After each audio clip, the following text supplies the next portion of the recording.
උන්වහන්සේ හාස්කමක් කරන්න ප්‍රථමයෙන් උන්වහන්සේ වචනේ දේශනා කළා. අපි දකිනවා බොහෝ තැන්වල ජේසුස් වහන්සේ වචනේ දේශනා කරලා තමයි උන්වහන්සේ හාස්කම කළේ. ඉතින් අපි ජේසුස් වහන්සේ මේ පොළවේ ජීවත්ව සිටින කාලෙදී ජේසුස් වහන්සේ කළා හාස්කමක් දැස අපගේ අවධානය යොමු කරන්න යනවා. ඒ සඳහන් වෙලා තිබෙන්නේ සුදු යොහන් සුභ ආරංචියේ 9 වෙනි පරිච්ඡේදයේ. ජේසුස් වහන්සේ මේ පොළවේ සිටිද්දී කළා හාස්කම උන්වහන්සේ යද්දී උපන්දා පටන් අන්ධ වූ මිනිසෙකු දුටුසේක. උන්වහන්සේගේ ගෝලයෝ රබ්බි මෝ අන්ධව ඉපදීමට පව් කළේ කවුද? දැන් මෙතන සඳහන් කරනවා දැන් උන්වහන්සේ යද්දී උපන්දා පටන් අන්ධ වූ මිනිසෙක් දුටුසේක. දැන් එදා ඒ ඊශ්‍රායලත ගලීලේ සිටියේ මේ අන්ධ මිනිසයා පමණක් නොවේ. තව අය සිටින්නේ නැති. නමුත් ජේසුස් වහන්සේ යද්දී ජේසුස් වහන්සේගේ නෙත ගැටුනේ මේ අන්ධ මිනිසයා ගැන. ඔව් තරුණෙක්. දැන් මෙතන අන්ධ මිනිසෙක් දුටුසේක උන්වහන්සේගේ ගෝලයෝ රබ්බි මෝ අන්ධව ඉපදීමට පව් කළේ කවුද? දැන් යේසුස් වහන්සේ මේ අන්ධ මිනිසයාව දැක්කා. නමුත් දැන් ගෝලයන්ට යම් කිසි කෘතුහලයක්. මොකද ඔවුන්ට දේව වචනේ මතක් වුණා. මොකද ඔවුන් ඇවිල්ලා කුඩා අවදිය පටන් සිනගෝගවල දෙවියන් වහන්සේගේ විවස්ථාව ඉගෙන ගනිමින් මෙනෙහි කරමින් ඒවා තුළ ජීවත් වුණා. ඔවුන් තාමත් එහෙමයි. මොකද මම දකිනවා ඊශ්‍රායලට ගියාම බස් එකේ කාර්යය ගමන් කරද්දී හැම කෙනෙක්ම ඒ ටෝරා එක දිග අරගෙන තමයි උන් කායෙක්වත් කතා කර කර යන්නේ නැහැ. ඔවුන් මේ කියවමින් තමයි ඔවුන් යන්නේ. ඉතින් මේ ගෝලයෝ දෙවියන් වහන්සේගේ ව්‍යවස්ථාව හොඳ ආකාරව දන්නවා. ඔවුන්ට මතක් වුණේ ව්‍යවස්ථාවේ තිබුණු දේ. ඔවුන්ට මතක් වුණේ දසපනතේ දෙවෙනි පදය. දෙවෙනි පන්ත තමයි ඔවුන්ට මතක් වුණේ. මොකද්ද මේ දෙවෙනි පන්ත තුල කියන්නේ? ඔබ සදානේරු රූපයක්වත් උඩ ආසේවත් පාත පොළේවත් පොළොවෙන් යටි තිබෙන ජලයේවත් කිසිම දෙයකට සමාන දෙයක් සාදා ගන්න එපා. ඒවට নমස්කාර කරන්න එපා, වඳින්න එපා. මක්නිසාද ඔබගේ දෙව් ස්වාමින් වහන්සේ වන මම ප්‍රතිවාදී නොවසින දෙවි කෙනෙකු වන බැවි. මට වෛර කරන පියවරුන්ගේ අදම්නිෂ්ඨකම ගැන තුන්වෙනි සතරවෙනි පරම්පරාව කෙරෙහි පියවරුන්ගේ අදම්නිෂ්ඨකම ගැන දරුවන්ට දඬුවම් කරනවා. රූපනාස්කාරයේ තිබෙන පාපය, මැටි රූප වලට වැඳීමේ තිබෙන පාපය, ඒක ශාපයක්. දැන් ගෝලයන්ට මතක් වුණේ මෙයයි. තුන්වෙනි සතරවෙනි පරම්පරාව කෙරෙහි පියවරුන්ගේ අදම්නිෂ්ඨකම ගැන දරුවන්ට දඬුවම් කරනවා. පරණ කිව්සේ සඳහන් කරලා තිබෙනවා පියවරු ඇඹුල් මිදිපාල කනවා දරුවන්ගේ දත් හිරි වැටෙනවා. දැන් මේ දෙවෙනි පනත තමයි මොවුන්ගේ 100ට ආවේ. මම යේසුස් වහන්සේගෙන් අහනවා උන්වහන්සේගේ ගෝලියෝ රබ්බි මෝ අන්ධව ඉපදීමට පව් කළේ කවුද? මෝ අන්ධව ඉපදෙන්න පව් කළේ කවුද? මොව්ද මොව්ගේ මව්පියන්දයි ඇසුවෝය. යේසුස් වහන්සේගෙන් අහන ප්‍රශ්නේ මොකද්ද? මේ මිනිස්සයා මේ අන්ධව ඉපදෙන්න හේතුව ඇවිල්ලා මව් පව් කළාද නැත්නම් මොව්ගේ මව්පියෝ පව් කළාද? ක්‍යාදර සහෝදරයා සහෝදරිය යේසුස් වහන්සේ මොනවද කියන්නේ? යේසුස් වහන්සේ උත්තර දෙමින් දෙවියන් වහන්සේගේ ක්‍රියාවල් මව් කෙරෙන් ප්‍රකාශමන පිණිස මිස මොව්වත් මොගේ මව්පියන්වත් පව් කළ නිසා නොවේ. ඔන්න යේසුස් වහන්සේ දුන්න උත්තරේ. මොකද දැන් මනුෂ්‍යයන්ට ඒ පියවරුන්ගේ අධර්මිෂ්ඨකමෙන් ඒ කියන්නේ දෙවෙනි පන්ත කඩ කිරීම තුල රූප නමස්කාරය නැමැති පාපය දෙවියන් වහන්සේට දෙන්නා වූ ස්ථානයේ වෙන දේවල් වලට දීම, දෙවියන් වහන්සේට දෙන්නා වූ ගෞරවය වෙන දේවල් වලට දීම, ඒක ඇවිල්ලා තුන්වෙනි සතරවෙනි පරම්පරාව කරේ පියවරුන්ගේ අධර්මිෂ්ඨකම ගැන දරුවන්ට එකතු වෙන වූ ශාපයක්. ප්‍රියාදර සහෝදරයන් සහෝදරිය, නමුත් මෙතන යේසුස් වහන්සේ සංකන ඒ නිසා නෙමෙයි. දෙවියන් වහන්සේගේ ක්‍රියාවල් මොව් කෙරෙන් ප්‍රකාශ වන පිණිසයි. මොකද පාපයට ඇවිල්ලා හේතු දෙකක් තියෙනවා. එකක් ඇවිල්ලා පාපය නිසා මිනිස්සයා රෝගෙටපත් වෙනවා. පාපය නිසා. පාපයේ ප්‍රතිඵලය. අනික ඇවිල්ලා දෙවියන් වහන්සේගේ මහිමේ පිණිස. කොහොමද දෙවියන් වහන්සේගේ මහිමේ පිණිස මිනිස්සුන්ට රෝගයක් හැදෙන්නේ? සමහර වෙලාවට හිතේ ඒක හරි අසාධාරණයිනේ. දෙවියන් වහන්සේගේ මහිමේ පිණිස මිනිස්සුන්ට රෝග හැදෙනවද? නමුත් මෙතන යේසුස් වහන්සේ දැන් කියනවා මේ මිනිස්සයා අන්ධව ඉපදුනේ දෙවියන් වහන්සේගේ ක්‍රියාවල් මෝ කෙරෙන් ප්‍රකාශ කර පිණිස. මොනවාද ප්‍රකාශ වුනේ? ඉඳන් කියනවා 4 වෙනි පදේ දවල් තිබියදී මා එව්තනන් වහන්සේගේ වැඩ අප විසින් කළ යුතුය. රාත්‍රියේ පැමිණේ. එපිට කිසිවෙකුට වැඩ කරන්න නොපුළුවන. මා ලෝකේ සිටින කල මම ලෝකයේ ආලෝකයව සිටිමි කීසේක. උන්වහන්සේ මෙසේ කියා බිමට කෙල ගසා. එයින් මඩ සෝදා. ඒවා ඔහුගේ ඇස්වල ගා. නුඹ ගොස් සිවලුන් පොකුණෙන් සෝදා ගනින්නයි ඔහුට කීසේක. සිවලුන් යන වචනේ අර්ථය ඇවිත් එවන ලද්දෝයේ යනුයි. එවිට ඔහු ගොස් සෝදාගෙන පිනීම ලැබාවේ.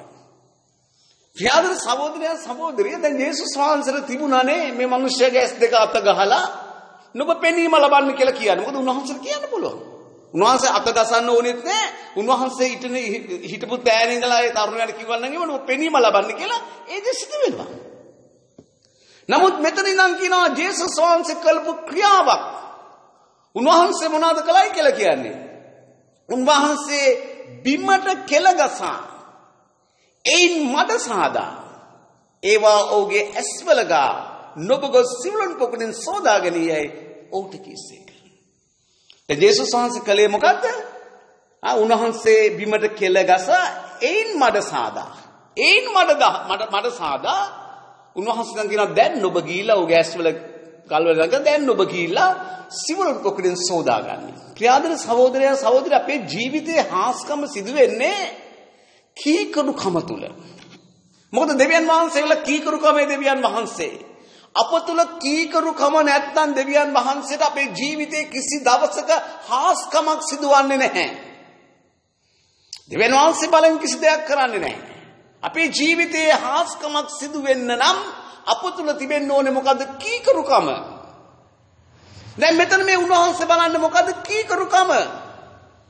යේසුස් වහන්සේ කානානයේ සරණ මංගල්‍යදී උන්වහන්සේ ඒ සේවකයන් කිව්වේ මොනවාද? දැන් කියනවා ගල් භාජන වල වතුර පුරවන්න. සේවකයෝ වතුර පිරෙව්වා. දැන් කියනවා යේසුස් වහන්සේ ගිහලා මංගල්‍ය ප්‍රදානියට අල්ලන්න. යාදර සහෝදරයන් වතුර මේ මුද්‍රික පානය ඉවර වෙලා මුද්‍රික පානය වෙනුවට උන්වහන්සේ කියනවා දැන් ගිහලා මේක මංගල්‍ය ප්‍රදානියට අල්ලන්න. නමුත් ඒ සේවකයෝ වචනයක්වත් කිව්වේ නැහැ. එක වචනයක්වත් අබමල් රේණුවකවත් සැක හිතන දෙයක් කිව්වේ නැහැ. යේසුස් වහන්සේට කීකරු වෙලා ගිහිල්ලා මංගල්‍ය ප්‍රදානියට ඇල්ලුවා. ඒ කීකරු කම තුල තමයි ඒ වතුර මුද්‍රික පානය බවට පත් උනේ. අපි දකිනවා මේ ලියවිල්ල තුල හැම හාස්කමක් තුලම යේසුස් වහන්සේගේ වචනට අවනත වීම තුල තමයි හාස්කම සිදු වුනේ. දැන් මෙතන හාස්කම සිදු වෙන්නේ යන්නේ උන්වහන්සේගේ වචනට අවනත වීමයි. යේසුස් වහන්සේට තිබුණා ඒ මිනිස්යාගේ අත තියලා පෙනීම දෙන්න. නැත්නම් උන්වහන්සේ තුන මුඛයේ වචන ප්‍රකාශ කරලා නුඹ සුව වෙන්න කියලා කියන්න. යේසුස් වහන්සේ ඒ දේ කළේ නැහැ. උන්වහන්සේ පොළවට කෙල ගසා එයින් මඩ සාදා ඒවා ඔහුගේ ඇස්වල ගා නොබ ගොස් සිවුලන් පොකුණෙන් සෝදාගනියයි ඔහුට කීසේක. ඔන්න. ඔබ බැරි වෙලා බෑයි කියලා කිව්වනම් එහෙම ඔහුගේ ජීවිතේ හාස්කම සිදු වෙන්නේ නැහැ. ප්‍රියාදර සහෝදරයන් සහෝදරිය අපේ ජීවිතයේ තුල හාස්කම සිදු වෙන්නේ දෙවියන් වහන්සේගේ වචනට අවනත වීම තුලනුයි. උන්වහන්සේ අපිට කියන දේ කිරීම තුලිනුයි. උන්වහන්සේ අපිට කියද්දී අපිට නිදහසට කාරණාවල් නැහැ. මම අද සන්ධ්‍යාවේ මම බයිසිකල් එකේ යද්දී දෙවියන් වහන්සේ මට එක දෙයක් මගේ ඇතුළට දැම්මා. මොකද්ද ඇතුළට දැම්මේ? දෙවියන් වහන්සේ මට නිකන් ඒක මට මෙහැයනවා කියනවා. දැන් කියනවා නුඹට රෝග සුව කරන්න, නුඹ යාඥා කළ උත්තර දෙන්න, උත්තර ලබා ගන්න නුඹට මේ හැම දෙයකම අධිකාරී බලය දීලා තියෙනවා. නමුත් වචනය වෙනස් කරන්න අධිකාරී බලයක් කිසිවෙකුට දීලා නැහැ. ප්‍රියාදර සහෝදරයා වචන වෙනස් කරන අධිකාරි බලයක් කාටවත් දීලා නැහැ. දැන් අපි කියමු සමහර වෙලාවට යම් කිසි කෙනෙක්ට ව්‍යාපාරයක් පටන් ගන්නවා. ව්‍යාපාරයක් පටන් අරගෙන ව්‍යාපාරය ඉරිද තමයි ඔහුට ව්‍යාපාරේ ගොඩක් ඔහුට ඒ වෙළඳාම් කටයුතු තිබෙන්නේ. ඉතින් මොනවද කරන්නේ? ඉරිදත් මේ ව්‍යාපාරේ පවත්වාගෙන යනවා. නිදහසට කාරණාවක් කියන්නේ මොකද්ද? එදා තමයි සෙනග ගැවසෙන්නේ, එදා තමයි සෙනග එන්නේ, එදා තමයි වෙළඳාම වැඩි. නමුත් දැන් බැරි වෙලා කිව්වොත් මට කියන්න පුළුවන් සහෝදරයා ඒක ඇත්ත.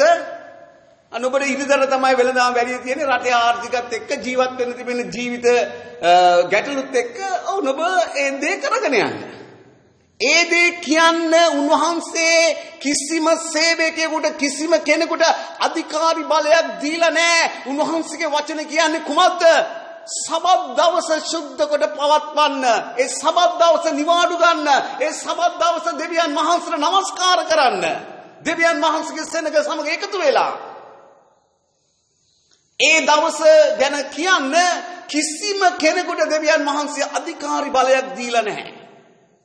දෙවියන් වහන්සේ අධිකාරි බලය දීලා තිනවා රෝගීන් සුව කරන්න, යකුන් දුරු කරන්න, මේ සෝබා ධර්මයට පවා අන කරන්න. උන්වහන්සේ බලවත් දේවල් කරන්න, ආකාශින් ගින්දර ගේන පවා උන්වහන්සේ අධිකාරි බලය දීලා තිනවා. නමුත් මේ වචන වෙනස් කරන්න, මේ වචන ලියා තිබෙන දේ වෙනස් කරන්න කිසිම කෙනෙකුට උන්වහන්සේ අධිකාරි බලයක් දීලා නැහැ. ඒක තමයි උන්වහන්සේ මට කතා කරපු දේ. ප්‍රියාදර සහෝදරයා සහෝදරිය අපේ ජීවිතය තුළ හාස්කම සිදු වෙන්නේ වචනට කීකරු වීම තුලනේ. දැන් මේ මිනිස්යාට මොනවද උනායි කියලා කියන්නේ? යේසුස් වහන්සේ කියනවා සිවුලොන් පොකුරින් ගිහිල්ලා නුඹ සෝදාගෙන පෙනීම ලබා ගන්න කියලා. මොනවද උනායි කියලා කියන්නේ? එපිට ඔව්ගෝ සෝදාගෙන පෙනීම ලැබ ආවේය. ඔන්න එපිට ඔව් ඒ ක්‍රියාව කළා. ඒක මට මතක් වෙනවා රාජාවලියේ දෙක රාජාවලියේ සඳහන් වෙලා තිබෙනවා නාමන්ගේ කුෂ්ඨය. නාමන්ගේ කුෂ්ඨය සුව කරගන්න එන්නේ කංග ළඟටද? දෙවියන් වහන්සේගේ මනුෂ්‍යයා වන එලිෂා ළඟට. එලිෂා ළඟට ආවා මේ නාමන් කියන මනුෂ්‍යයා ඇවිල්ලා වික්‍රමාන්විත මිනිස්සෙක්. ඔහුට ධනෙ තියෙනවා, ඔහුට සේවකයෝ තියෙනවා, ඔහුට හැම දෙයක්ම තියෙනවා. ඔහු වික්‍රමාන්විත මිනිස්සෙක්. නමුත් ලියවිලි සඳහන් කරනවා ඔහු කුෂ්ඨ රෝගී. වික්‍රමාන්විත මිනිස්සෙක්. ධන බලය තියෙනවා, හැම දෙයක්ම තියෙනවා. නමුත් ඔහු කුෂ්ඨ රෝගී. ප්‍රියාදර සහෝදරය සහෝදරි මොන දේ වුණත් වැඩක් නැහැ. ඔහු කුෂ්ඨ රෝගී. ඔහුට එලිෂා කුමක්ද කියන්නේ? එලිෂා කියනවා නුඹ යෝර්දාන් ගඟේ ගිලෙන්න. නුඹ සත්වරක් ගිලෙන්න. එපිට නුඹගේ කුෂ්ඨය සුව වෙනවා. ඔපෝසත් වංශවත් මිනිසෙක් වික්‍රමාන්විත මිනිසෙක් ඔවින්දන් කියනවා මේ තියෙනවා ගංගාවල් අබාන තියෙනවා පර්පල් තියෙනවා මේ හොඳ වටිනා ගංගාවල් තියෙනවා. මේ යෝර්දාන් ගඟේ ඇවිල්ලා මඩ තිබෙන්නේ. මං බැලලා තිනවා යෝර්දාන් ගඟට. මඩ තියෙන්නේ. මට මේ මඩ තියෙනවා මේ වතුර කිල්ටු වෙලා තියෙනවා ගඟේ බහින්න කියන්නේ මෙච්චර මේ ගංගාවල් නැතුවද? ප්‍රියාදර සහෝදරය එතනට විකිනේ කියනවා නුඹට දෙවියන් වහන්සේගේ දාසයා ලොකු දෙයක් කරන්න කිව්වේ නැහැ. නුඹට කිව්වේ යෝර්දාන් ගඟේ සත්වරක් ගිලෙන්න.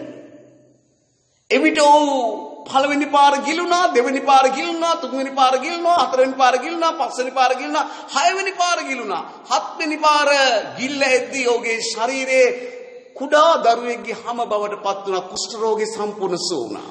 එනිසා ප්‍රියාදර සහෝදරයා සහෝදරිය උන්වහන්සේ අපෙන් බලාපොරොත්තු වෙන කීකරුකමයි. අද සන්ධ්‍යා කාලේ දෙවියන් වහන්සේ නමගේ ජීවිතෙන් බලාපොරොත්තු වෙන්නේ කීකරුකමයි. දෙවියන් වහන්සේට ප්‍රශ්න කරන අය නෙමෙයි උන්වහන්සේ බලාපොරොත්තු වෙන්නේ.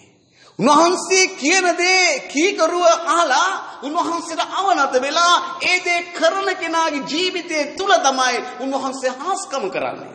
අපි මේ සුදු ලියවිල පුරාවටම දකින්නේ ඒකයි. එනිසා ප්‍රියාදර සහෝදරයා සහෝදරිය මේ මිනිසයා කුමක්ද කරන්නේ? සිවලුන් පොකුණෙන් සෝදාගෙන ඔව් මොනවද කරන්නේ? ඔව් පෙනීම ලැබ යේසුස් වහන්සේ වෙතට ආවා. අද සන්ධ්‍යා කාලේ උන්වහන්සේ නුඹට මොනවද කියන්නේ? නුඹට කියන්නේ මොනවද? අර සමාර ස්ත්‍රිය මේ සුදු යොහන් තුමාගේ සුභාරංචිම 4 වෙනි පරිච්ඡේදයේ සඳහන් කරලා තිබෙනා වූ කතන්දර සත්‍ය සිදුවීමක්. යේසුස් වහන්සේ ජීවත්ව සිටින කාලය තුල මේ සමහර ස්ත්‍රිය වතුර ගන්න එන වෙලාවේදී මධ්‍යහනේ යේසුස් වහන්සේ මේ ලිද උඩ යාකොබ්ගේ ලිද උඩ වාඩි වෙලා සිටිනවා. යේසුස් වහන්සේ ඇගෙන් වතුර ටිකක් ඉල්ලනවා. ප්‍රියාදර සහෝදරයා සහෝදරිය. නමුත් යේසුස් වහන්සේ එතනදී ඇයට කියනවා උන්වහන්සේ ජීවනදායක වතුර කියලා. යේසුස් වහන්සේ කියනවා නුඹ ගිහිල්ලා නුඹගේ ස්වාමි පුරුෂයාම අඬ ගහගෙන එන්න. නමුත් ඇයි නම් කියනවා මට ස්වාමි පුරුෂයෙක් නැහැ. යේසුස් වහන්සේ කියන ඇත්ත. නුඹට ස්වාමි පුරුෂයෙක් නැහැ. නුඹට ස්වාමි පුරුෂ 4 දෙනෙක් ඉන්නවා. යන්න නුවරට ගිහිල්ලා අඬ ගහගෙන එන්න. ඇයි මොනවද කරන්නේ? ඇගේ උකුලේ කලේ ඇය කලේ බිම තියලා ඇය නුවරට ගිහිල්ලා මනුෂ්‍යයන් කියනවා මට මෙසියස් වහන්සේව හම්බුණා. මෙසියස් වහන්සේ වෙන්නේ නැති. යන් අපි බලමු. ප්‍රියාදර සහෝදරයා සහෝදරී ඇගේ කලේ බිම තියලා තමයි ඇය ගියේ. අපේ ජීවිත තුල මේ සන්ධ්‍යා කාලේ නුඹට හාස්කම ලබා ගන්න බාධා වෙන තියෙන දේවල් මොනවද? නුඹ කරපින්නාගෙන සිටිනා වූ දෙවියන් වහන්සේට වඩා ප්‍රේම කරන්නා වූ දේවල් නුඹගේ ජීවිතේ ඇති. නුඹ ඉන්න ස්ථානයේ නුඹගේ ඇස් දෙක වසා ගන්න. නුඹගේ ඉස පහත් කරගන්න. නුඹගේ ජීවිතේ හාස්කම සිදු නොවන්නා වූ බාධකයේ කුමක්ද කියලා මේ මොහොතේදී නුඹ විමසලා බලන්න. ගෝලයේ හැවේ මොකද්ද? මොහේ අන්දව ඉපදුනේ මොහුගේ මව්පියෝ පව් කරපු නිසාද? නෑ, දෙවියන් වහන්සේගේ මහිමේ ප්‍රකාශ වන පිණිස. ඔන්න දැන් දෙවියන් වහන්සේගේ මහිමේ ප්‍රකාශ වුණා. රෝගය සුව වීම තුල දෙවියන් වහන්සේගේ මහිමේ ප්‍රකාශ වෙනවා. පාපය තුල රෝගය ඇති වෙලා තිබෙනවා නම් අපි පසුතැවිලි වෙන මොහොතේදී, පාපෙන් නිදහස් වෙන මොහොතේදී දෙවියන් වහන්සේගේ ක්‍රියාව අපේ ජීවිතේ ප්‍රකාශ වෙනවා. දෙවියන් වහන්සේගේ මහිමය අප තුළින් ප්‍රකාශ වෙනවා. අපි සුවපත් වෙනවා. අපේ ප්‍රශ්න විසඳෙනවා. මේ සන්ධ්‍යා කාලේ ප්‍රියාදර සහෝදරයා සහෝදරිය ඔබ දෙවියන් වහන්සේට වඩා ආදරය කරන දේවල් ඔබගේ ජීවිතේ තිබෙනවද? දෙවියන් වහන්සේට වඩා ප්‍රේම කරන දේවල් ඔබගේ ජීවිතය තුල තිබෙනවද? නුඹ දෙවියන් වහන්සේට දෙන්නා වූ ස්ථානය නුඹ වෙන දේවල් වලට දීලා නුඹ ස්ථානවල නුඹ රැඳී සිටිනවද?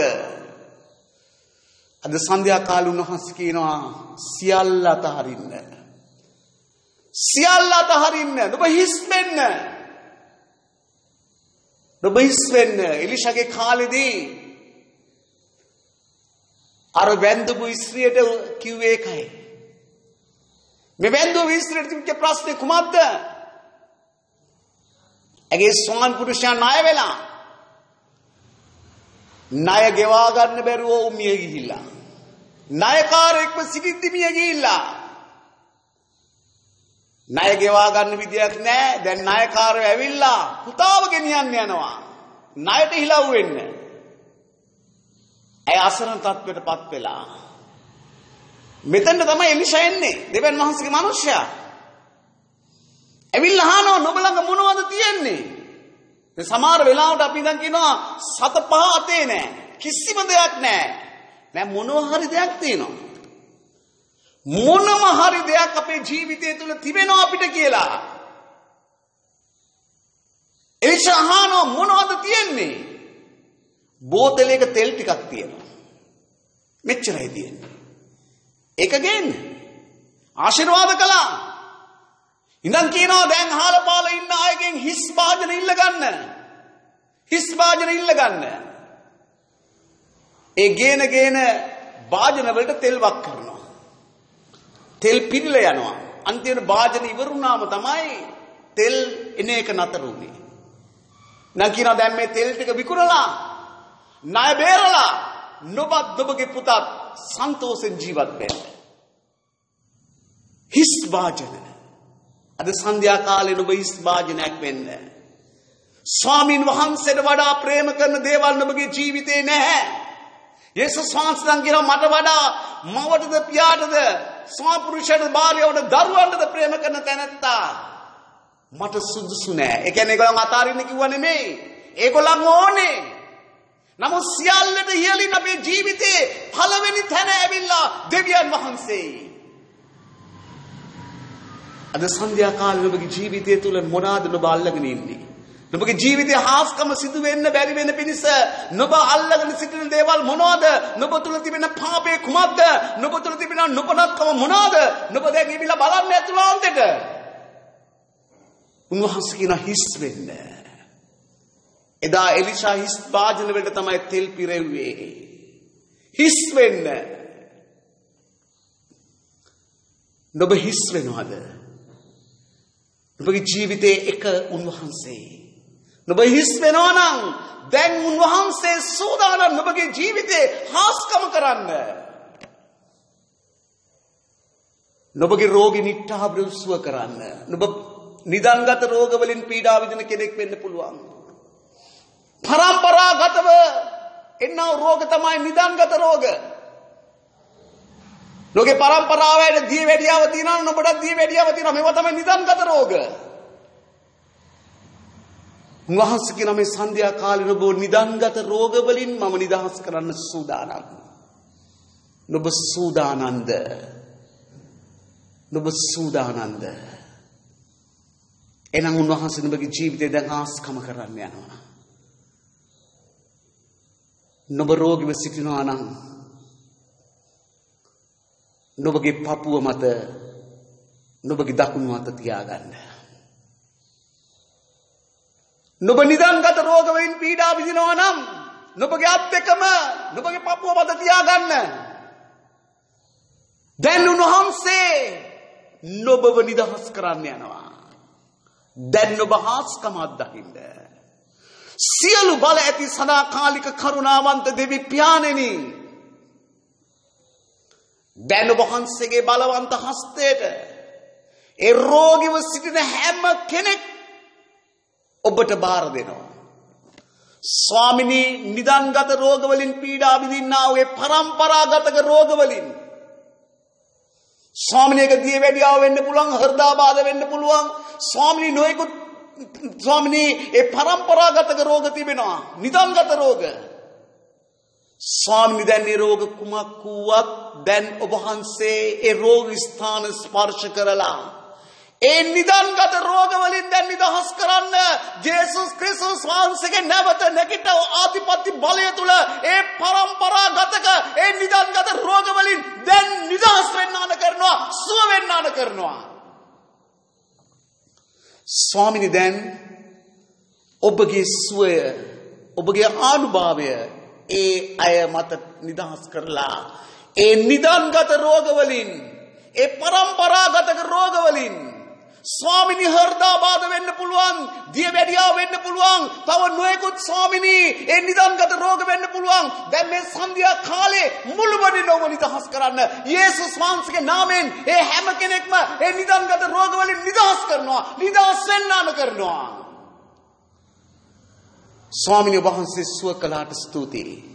අනිකුත් හැම රෝගීව සිටින හැම කෙනෙක් මත ඔබගේ දෑත තබලා ස්වාමිනී ඔවුන්ව සුව කරන්න. ඔබගේ දිව්‍යමය සුවය ඔවුන්ට දෙන්න. ජේසුස් වහන්සේ කිව්වා යන්න ගිහිල්ලා රෝගීන් සුව කරන්න කියලා. යේසුස් වහන්සේගේ නාමයෙන් දැන් හැම රෝගියෙක්ම සුව කරනවා. යේසුස් වහන්සේගේ නාමයෙන් සුව කරනවා. යේසුස් වහන්සේගේ නැවත නැගිට ආධිපත්‍ය බලය තුල හැම රෝගියෙක් සුව කරනවා. සුව වෙන්න අන කරනවා. ස්වාමිනී දැන් ඔබ වහන්සේ ස්වාමිනී හැම කෙනෙක්ම නිරෝගී කළ නිසා ඔබ වහන්සේට ස්තුතියි. ජේසුස් වහන්සේගේ නාමයෙන් ආමේන්. හොලි රිබි ශිරිබි කිරිබි කරරබක්කිරබ. ස්වාමිනී ඔබ වහන්සේගේ බලවන්ත දෑත දැන් යමත තබලා වහන්සේ සුව කළාට ස්තුතියි. දැන් ඔබගේ ප්‍රශ්න වෙනුවෙන් යාඥා කරන්න යනවා. ඔබ බලාපොරොත්තු බිඳ වැටලා සිටින කෙනෙක්. බලාපොරොත්තු නැහැ. මන් මුලා වෙලා සිතන්න විදියක් නැහැ. ඉදිරිය ගැන සැලසුම් කරන්න විදියක් නැහැ. අසරණ භාවයටපත් වෙලා නමුත් ජේසුස් වහන්සේ මේ සන්ධ්‍යා කාලේ ඔබට කියනවා බලාපොරොත්තුවක් නැති අන්‍යයන්ෙන් ශෝක නොවන්න. අද සන්ධ්‍යා කාලේ ඔබගේ බලාපොරොත්තුව උන්වහන්සේ කියනවා මමයි ජේසුස් වහන්සේ. ඔබගේ සියලු කඳුළු උන්වහන්සේ පිස දමනවා කියලා කියනවා. පියාණෙනි ඔබගේ හස්තය දැන් තබන්න. ස්වාමීනි බලාපොරොත්තු විරහිත භාවය තුල සිටින්නා වූ බලාපොරොත්තු බිඳ වැටි තිබෙන්නා වූ ස්වාමීනි බලන්න අතක් නොමැතිව ස්වාමීනි මන් මුලා වෙලා සිටින්නා වූ ඒ අය මත දැන් ඔබගේ හස්තය තබන්න. ස්වාමීනි බලාපොරොත්තුවක් නැති තැන ඔබ වහන්සේ බලාපොරොත්තුවක්. ඔබ වහන්සේ බලාපොරොත්තුවක් දෙන්න තමයි ඔබ වහන්සේ කිව්වේ වෙහෙස වෙන බරුසුම සියල්ලනි මා ළඟට එන්න මම ඔබට සාහනය දෙනවායි කියලා. අද ඔබ වෙතට ඇවිත් සිටිනවා ස්වාමීනි. ඔබේ පොරොන්දු වූ සාහනය ස්වාමීනි දෙමින් ඒ බලාපොරොත්තු විරහිත භාවයෙන් නිදහස් කරමින් නව බලාපොරොත්තු ඇති කරමින් එයාට දැන් ආශිර්වාද කරන්න.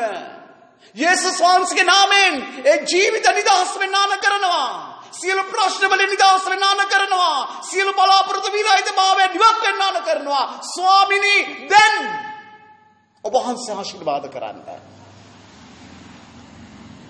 ණයබරින් පීඩා විඳින අය ගැන ආඥා කරනවා ස්වාමීනි.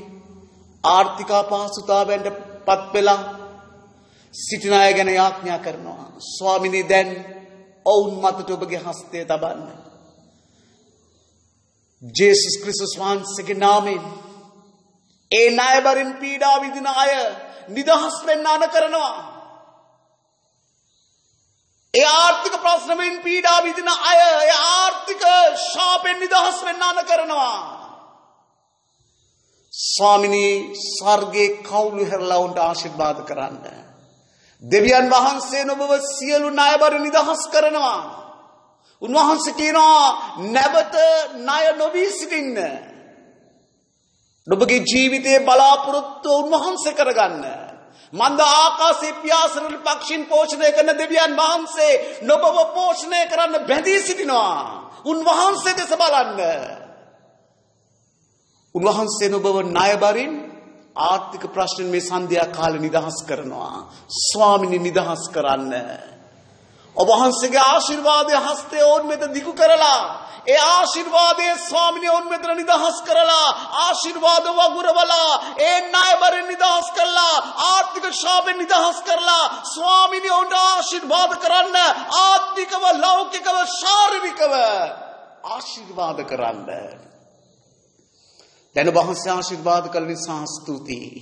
පියාණෙනි දරුවන්ගේ ප්‍රශ්න වලින් පීඩා විඳින අය ගැන ආඥා කරන දෙමව්පියන් ගැන දරුවෝ නිසා කඳුළු සලන්නා දරුවෝ නිසා දුක් වෙන්නා දරුවන්ගේ ක්‍රියාවල් නිසා ස්වාමිනී වේදනාවට පත්ව සිටින්නා ඒ දෙමව්පියන්ව දැන් සනසමින් ඒ දරුවන්ව යහපත් මාර්ගවලට ගෙනල්ලා ස්වාමිනී දෙමව්පියන් වශයෙන් සතුටු වෙන්න සැලැස්සුව මැනව ස්වාමිනී නුඹගේ ගොස් තිබෙනා වූ දරුවන්ව නැවත වහන්සේගේ ස්වාමිනී මාර්ග තුලට ගෙනවින් ස්වාමිනී ඔබගේ නොවන සියලු මාවත් වලින් ඉවත් වෙලා ඒ දරුවන්ට ඔබගේ ආඥා ශික්ෂා උගන්වලා ඔබ තුල ගමන් කරන්න කරුණාව දුන මැනව. ඔවුන් ඇබ්බැහි වී සිටිනා වූ ස්වාමින් වහන්සේ ඒ සියලු වහල් බැමි වලින් ඔවුන්ව නිදහස් කළ මැනව. දැන් ඔබගේ දෑතට බාරයි. ස්වාමිනී ආශිර්වාද කරන්න. ව්‍යාපාරවලට ආශිර්වාද කරන්න. රැකරක්ෂාවට ආශිර්වාද කරන්න. හැම පෞල් ජීවිතයකටම ආශිර්වාද කරන්න. ස්වාමිනී ඔබගේ ජය දෙන්න. එදා ඒ ස්වාමිනී ඒ උපතින්ම අන්ධව ඉපදුනා වූ ඒ තරුණයාව ඒ තරුණයාට කරපු හාස්කම අද ඔබගේ පාමුල් වෙතට ආපු හැමෝටම ඔබ වහන්සේ කරමින් ඔබගේ ආශිර්වාද නිදහස් කළ නිසා ඔබට ස්තුතියි. ජේසුස් වහන්සේගේ නාමයෙන් ආමේන්. හොඳ අත්පොළ සන්නාදයක් දෙමු අපි. හාලෙලූයා. ස්තුති වේවා දෙවියන් වහන්සේ. හොඳයි. ප්‍රියාදර සහෝදරයන් සහෝදරිය අපි ගීතිකාවක් ගායනා කරලා අපි දේමය අවසන් කරමු. හාලෙලූයා. ස්තුති වේවා දෙවියන් වහන්සේ. ගෞරවය වේවා දෙවියන් වහන්සේ. මේ මාගේ හදවත පියාණෙනි ඔබටම දෙන්නේ මම ප්‍රේමෙන් කරවන්න දැන් කියන අපේ নমස්කාරයේ ඒ ගීතිකාව ගායනා කරලා දෙවියන් වහන්සේට নমස්කාර කරලා අපි දේමය අවසන් කරමු. ඔබ මේ මොහොතේ හාස්කමක් අත්දැක්කා. ඔබට පුළුවන් මේ ගීතිකාව ගායනා කළායින් පස්සේ ඔබගේ කැමරාවල් ඔන් කරලා දෙවියන් වහන්සේ ඔබගේ ජීවිතයට කළපු හාස්කම කියන්නේ. මොකද මට තේරුණා උන්වහන්සේගේ අනුභවය. ඔබ උන්වහන්සේ අත ගැසුවා. ඔබ ස්පර්ශ කළා. ගායනා කරු මේ ගීතිකාව. මේ මාගේ හදවත පියාණනේ